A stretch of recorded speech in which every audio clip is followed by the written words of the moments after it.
నిన్న కొత్త సంవత్సరం.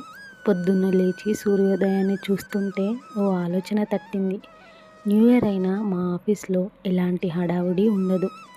న్యూస్ డెస్క్లో రోజు వందల వార్తలు చూస్తాం. కొందరివి కన్నీళ్ళు, కొందరివి బాధలు, మరికొందరివి నిరాశలు. అలాంటి చోట ఈసారి మేమే ఒక మంచి వార్తను సృష్టించాలనుకున్నాం. అందరికీ ఏదైనా ఒక చిన్న బహుమతి ఇవ్వాలనుకున్నాం. దీనికోసం మార్కెట్కి వెళ్ళలేదు. ₹1000 గిఫ్ట్స్ కొనలేదు.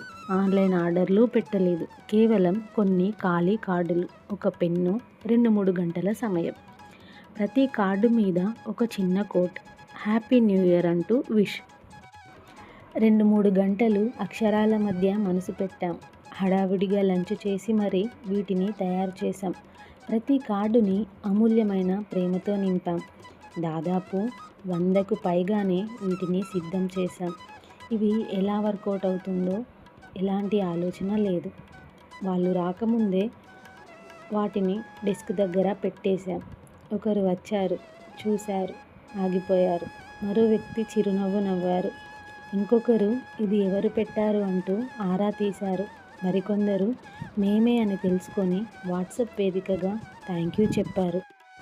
ఆ క్షణంలో మా అలసటంతా ఎక్కడికో వెళ్ళిపోయింది. అప్పుడు అర్థమైంది, గిఫ్ట్లు ఇవ్వడానికి ₹1000 అవసరం లేదు. మనసు పెట్టి చేసే చిన్న ప్రయత్నం చాలు అని. ఒక చేతి రాత, ఒక చిన్న మాట, ఒక అనుకోని సర్ప్రైజ్, ఇవి చాలు ఒకరోజు మొత్తాన్ని అందంగా మార్చడానికి. ఈ కొత్త సంవత్సరం మాకు అదే నేర్పింది.